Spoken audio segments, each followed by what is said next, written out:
Bonjour, bienvenue pour ce module des premiers réglages qui simplifient la vie. Lorsqu'un Mac a été installé, lorsqu'il est sorti du carton, qu'il a été installé, que vous avez suivi les quelques écrans de réglage, vous allez finalement le voir redémarrer et arriver devant un écran vide, enfin quasiment vide, avec un fond d'écran avec la version de macOS en cours. De mon côté, j'ai mis un écran bleu pour simplifier le visuel, pour que ça soit plus joli. Vous aurez l'écran de macOS. Il y a plusieurs choses qui sont assez irritantes lorsqu'on utilise pour la toute première fois un Mac. C'est la première chose, personnellement, moi ça me dérange que là-haut en haut à droite, il n'y ait pas les disques durs qui soient affichés. Donc c'est la première chose qu'on va faire. Donc on va aller dans le menu Finder, ici, et puis on va ouvrir les préférences. Les préférences du Finder. Le Finder, c'est ce qu'on voit sur le fond d'écran. C'est le fond d'écran, c'est la présentation visuelle que l'on voit à l'écran. Voilà. Et puis ici, je vais cocher cette case, afficher le disque dur. Et on voit ici qu'il y a deux partitions. Vous n'en verrez qu'une. La deuxième, je n'en ai pas besoin, donc je vais l'éjecter. Voilà. La deuxième chose que l'on peut mettre en route, c'est ici. Personnellement, je décoche cette case parce que lorsque j'ouvre plusieurs fenêtres, je préfère qu'elles soient côte à côte plutôt que dans une fenêtre avec onglet où on passe ensuite d'un onglet à l'autre. Lorsqu'on doit faire des déplacements de fichiers, des copies de fichiers, c'est beaucoup plus pratique d'avoir deux fenêtres côte à côte. Donc en décochant cette case, en fait, chaque fois qu'on ouvre une nouvelle fenêtre, eh bien, elle va s'ouvrir à côté. Dans les options avancées, il y a autre chose qu'on peut aussi mettre, c'est afficher les extensions de fichiers. Ça, je le fais aussi régulièrement, parce que l'extension de fichier, c'est ce qu'on voit après le point. Donc il y a le nom du fichier, après le point, il y a trois lettres.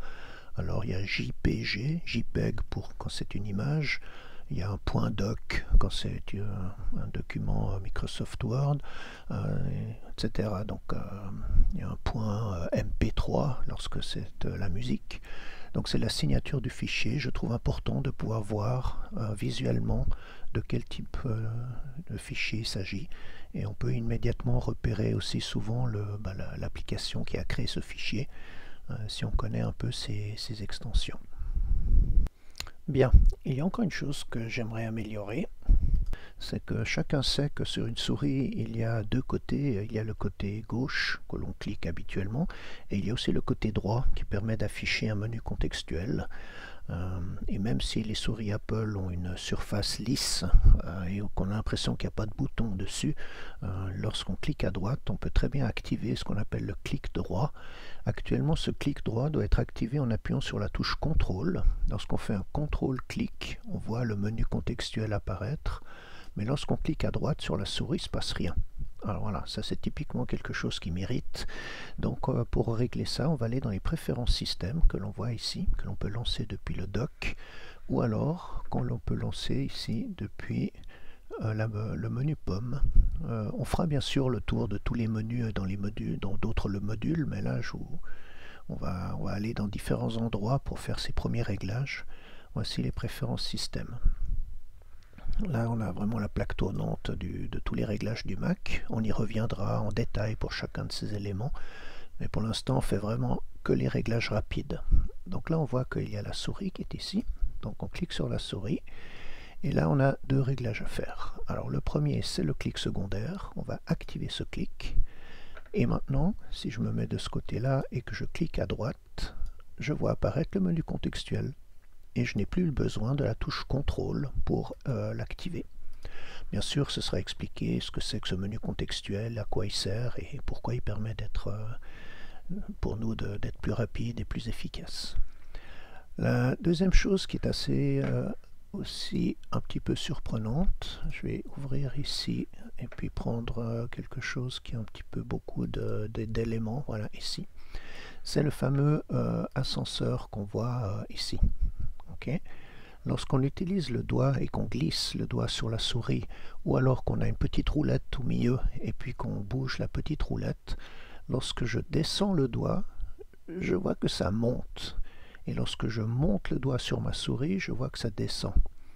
Personnellement, ils appellent ça le sens naturel. Personnellement, ça me perturbe. Parce que lorsque moi je descends avec le doigt sur ma souris, je m'attends à ce que je descende dans ma fenêtre. Et on peut le faire ici en décochant ceci. On décoche le sens naturel.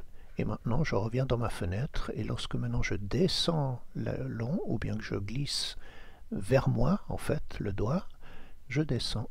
Et lorsque je repousse, donc je roule la roulette vers le haut de la souris, ou que je remonte le doigt vers le haut, ma fenêtre circule comme ça. Donc je trouve beaucoup plus logique dans le mouvement du doigt que l'inverse. Beaucoup de gens gardent l'autre sens et ils prennent l'habitude de le faire dans l'autre sens. Et après, tout d'un coup, ils arrivent sur un PC et puis c'est inversé. Et voilà, bon, si on veut être cohérent et avoir la même chose partout, à ce moment-là, vous pouvez décocher cette case. Le prochain réglage qu'on peut faire se situe au niveau d'une fenêtre. Donc j'ouvre cette fenêtre. Je vais un petit peu écarter les choses. Ici aussi, je peux écarter un petit peu la barre. Donc on voit ici une barre latérale qui permet d'accéder, par exemple ici, directement au bureau ou directement aux applications. On fera un détail, évidemment, un module spécial sur cette gestion de fenêtres. Mais il y a là quelques petites choses qui sont assez intéressantes. C'est par exemple cette barre là-haut. On peut, avec un clic droit, c'est-à-dire je me mets dans la zone grise ici, je fais un clic droit, je peux personnaliser la barre d'outils. Voilà l'utilité du clic droit. Je vais systématiquement vous proposer le clic droit. On peut également le retrouver par le menu du Finder. Il faut juste que je cherche un petit peu. Parce que j'utilise quasiment jamais. Voilà, ici, personnaliser la barre d'outils. On a la même chose par le menu, mais vous avez vu le temps qu'il m'a fallu pour le trouver. Donc ici, je peux utiliser avoir le même effet en cliquant ici. Je trouve beaucoup plus simple d'être contextuellement au bon endroit, de faire un clic droit et de personnaliser la barre d'outils. Voilà, apparaît une petite barre. Et à ce moment-là, j'aimerais avoir un bouton qui s'appelle chemin. Le voilà, ici, et je vais le glisser là-haut. On va le mettre là. On va mettre un petit espace entre. Voilà. Ok, pour l'instant, je ne vais pas aller plus loin. Il y a d'autres réglages. On verra aussi ça plus en détail. Bon, mettons peut-être icône et texte. Comme ça, vous avez en plus et en dessous le petit texte d'explication pour les boutons. Le temps de connaître un petit peu les choses. Donc à quoi ça sert simplement ce chemin? Regardez, si je clique dessus, en fait, je vois où je suis exactement dans l'arborescence.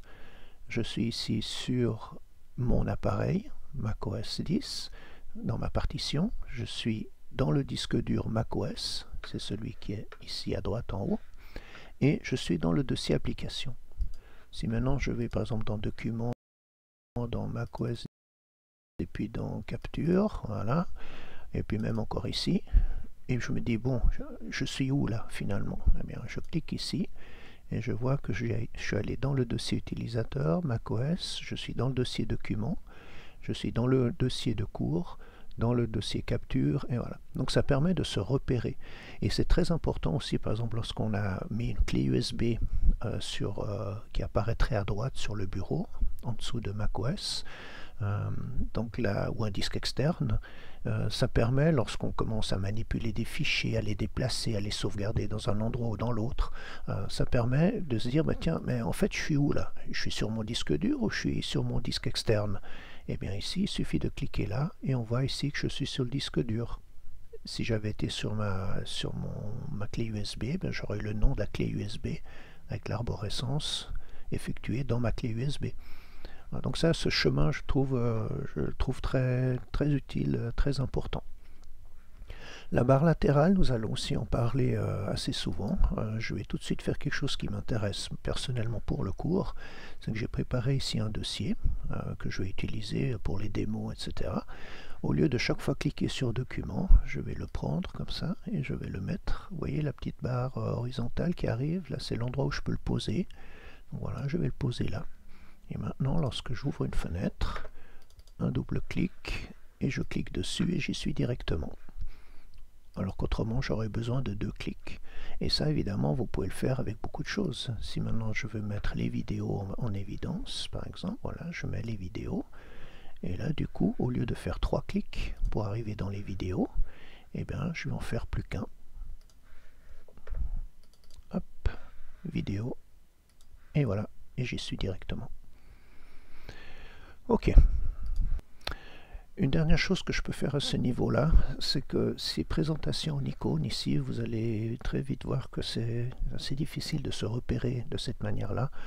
Alors quand c'est en tête d'arborescence et qu'il n'y en a que quelques-unes, ça va, mais lorsqu'il commence à avoir beaucoup de documents, donc moi j'aime bien présenter les choses en liste. Donc là on a un petit bouton qui s'appelle présentation, et là je vais présenter en liste. Voilà, là aussi cet élément fera l'objet d'une vidéo, comment circuler dans ces listes. Voilà, on voit ici par exemple qu'on peut accéder à l'arborescence de la liste. On peut aller dans les différents éléments sans devoir ouvrir de fenêtre, sans devoir double-cliquer pour ouvrir des fenêtres. Mais tout ça, ce sera détaillé un petit peu plus tard. Donc la liste, c'est quelque chose que j'aime bien. Donc chaque fois que je me retrouve ici en mode icône, je prends ici et je me mets en liste. Les téléchargements, il n'y en a pas. Les documents, ils sont déjà en liste. Le bureau, il n'y a encore rien. Là aussi, les applications sont en liste. Alors si on veut voir des belles icônes, on pourrait par exemple, elles, les présenter sous forme d'icônes. Comme ceci, si on veut. Voilà. Ça peut être plus joli lorsqu'on... Voilà, après c'est une question d'habitude. Voilà. Ok. Donc là on a terminé ce module de présentation rapide. Donc là maintenant j'ai un objet que je peux cliquer pour ouvrir une fenêtre, un dossier. J'ai un clic droit lorsque je dois créer ou accéder à un certain nombre de choses. Et puis j'ai ici une fenêtre qui déjà est un petit peu organisée afin que je puisse aller rapidement à un endroit pour faire les démonstrations. Et j'ai une présentation de fenêtre ici qui me convient en liste dans laquelle je peux circuler. Et pour finir, on avait également activé le chemin qui permet de me repérer dans mon arborescence. Voilà en résumé les réglages rapides. Ce module est maintenant terminé.